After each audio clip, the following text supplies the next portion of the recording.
এটা অবভিয়াস না যে 1 মাসের মধ্যে একটা সিনেমা রিলিজ করতে হবে বা 3 মাসের মধ্যে একটা সিনেমা রিলিজ হয়ে গেল বা একটা সিনেমা রিলিজ করতে 1 বছর লাগবে। আমার মনে হয় যে গল্প 1 মাসে হয়ে যাবে সে গল্প 1 মাসে হয়ে যাবে, যে গল্প 2 মাসে হয়ে যাবে সেটা 2 মাসে হয়ে যাবে। যেটা করতে যদি 1 বছর লাগে তাহলে সেটাতে 1 বছর সময় দিতে হবে। আসলে আমরা টাইম ধরে তো আসলে কোনো গল্প নিয়ে কাজ করি না। আর সুড়ঙ্গ যখন আমার করা হয়েছে তখন সুড়ঙ্গতে যতটুকু সময় দরকার, যাকে যাকে দরকার তাদেরকেই অনবোর্ড করা হয়েছে।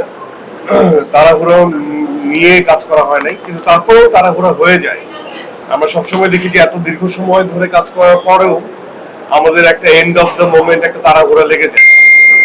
তো আমার কাছে মনে হয় যে দাগি হোক, সুড়ঙ্গ হোক বা দম হোক, এটা এত আগের থেকেই আসলে এই গল্প নিয়ে ভাবা হয়েছে, এতবার স্ক্রিপ্ট ডক্টরিং হয়েছে এবং প্রতি ক্ষেত্রে এত সময় দেওয়া হয়েছে।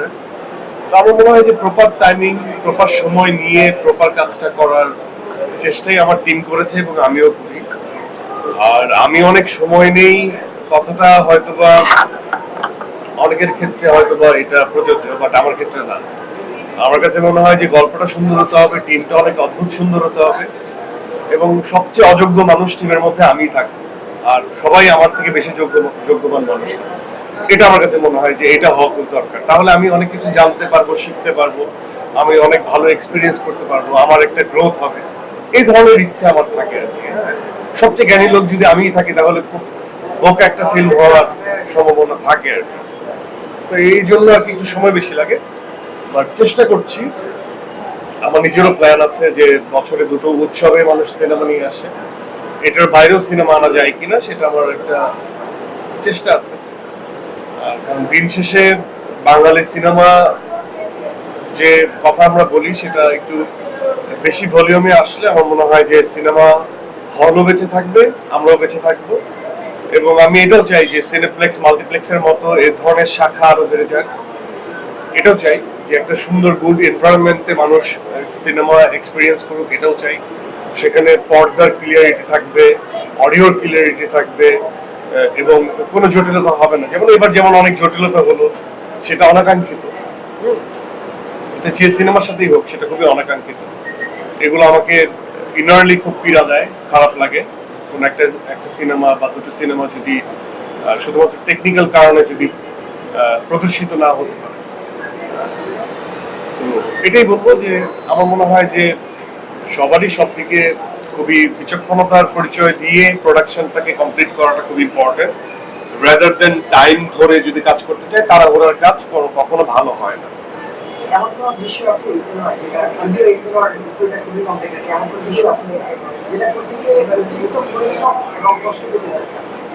না, এটা আসলে এই বারবারই একই কথাই বলছি, অনেকবার বলছি। এখানে কোনো পার্টিকুলার কোনো দৃশ্য নাই, টোটাল টিমই একটা অমানবিক প্রেশারের মধ্যে দিয়ে গেছে, কষ্টের মধ্যে দিয়ে গেছে। তো এটার মধ্যে বাড়তি যেমন একটা সিকোয়েন্সের কথা বলতে হয় যেটার মধ্যে পানিতে একটা মাইনাস টেম্পারেচার, এর মধ্যে পানিতেও নামতে হয়েছে, তাই না? পানিতে গোসল করতে হয়েছে।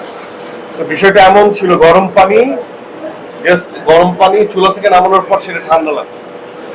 গরম চা মুখে ঢেলে দিলে, আমি যেমন একটা পর্যায়ে পানি পাওয়া যাচ্ছিল তখন চাই মুখের ভেতরে ঢেলে দিয়েছিলাম একটা সিকোয়েন্সে।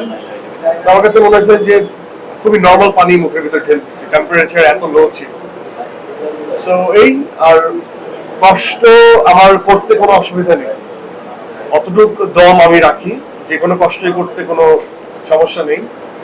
অনলি ফর দ্য অডিয়েন্স, আমি তাদেরকে একটা সুস্থ সুন্দর সাবলীল বাংলাদেশি সিনেমা এক্সপিরিয়েন্স করাতে চাই। আমাদের অডিয়েন্সদেরকে আমরা যদি না দেখাই আমাদের গল্প, আমাদের বাংলাদেশি সেন্টিমেন্টের গল্প, আমাদের বাংলাদেশি একজন শাহজাহান ইসলাম নূর তার ঘটে যাওয়া গল্প, তাহলে বাংলাদেশের সিনেমা কিভাবে বেরোবে?